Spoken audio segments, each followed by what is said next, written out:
Nagpapasabaw lang to, ako si Soity. Ayan, nagluto tayo ng gisadong puso ng saging na may tuna. Diba, siram ka di sura ko. Lalo na pag baho yung kanin. Subukan nyo guys, panoorin nyo hanggang dulo yung video.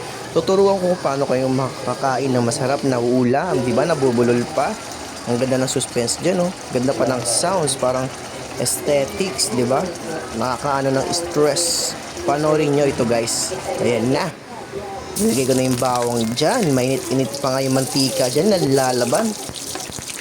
Gigisa na natin yan. Tumatalsik nga yan habang ginigisa ko. Ang sarap pa ng amin yan. Diba? Aromatics. Tapos yung sibuyas nilagay ko na. Di ko nga na ano yan eh. Naiwan ng maayos. Di mo buo-buo pa. Nahirapan ako maggalo. Then yung mantika tumatalsik pa. Diba? Habang ginigisa ko yan. Sarap ng amoy.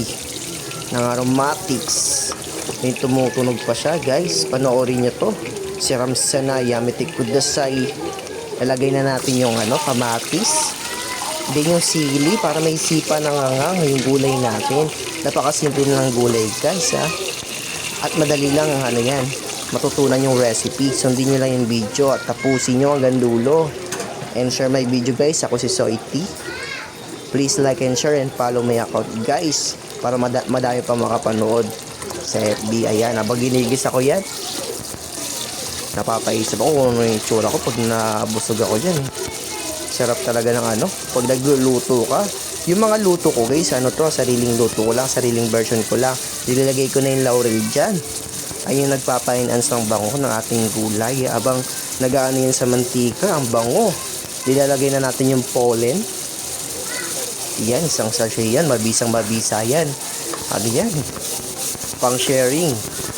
Yan, habang ginigisa ko, ang bango talaga. Peppery yung amoy niya. Tignan nyo pa lang sa video. Nilagay na natin yung tuna. Papakuluan natin yan.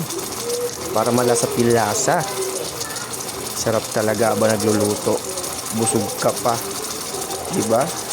Kaya guys, huwag kayong tamarin magluto kasi kakainin nyo rin yan, kayo rin kakain yan, di ba? Habang hinahalo ko yan. Yan paluto na yan. Yung kamatis yan, ang sarap talaga, inog na yan. Ripe na ripe talaga. Hindi nyo na makita kasi smoky na yung nakikita nyo sa video eh. Di ba? Sarap talaga na to. Nilagyan ko na nga ng asin yan. Pampalasa yan. Salt and pepper lang tayo guys. Bango talaga nito, hinalo ko na. Sarap talaga. Then yung pinaglagyan ng tuna, lagyan natin ng tubig, ihalo natin yun dyan. Para yung lasang natira doon, malagay rin dito sa niluluto natin. Ayan, nakita niya sa video, ay binuhos ko. Lalagay na natin dyan yung puso ng saging. Iniwa ko lang siya na maliliit. Binabad ko nga siya sa asin at suka na may tubig. Pampatanggal siya ng pait ng gulay dun sa puso. Pero depende rin sa inyo.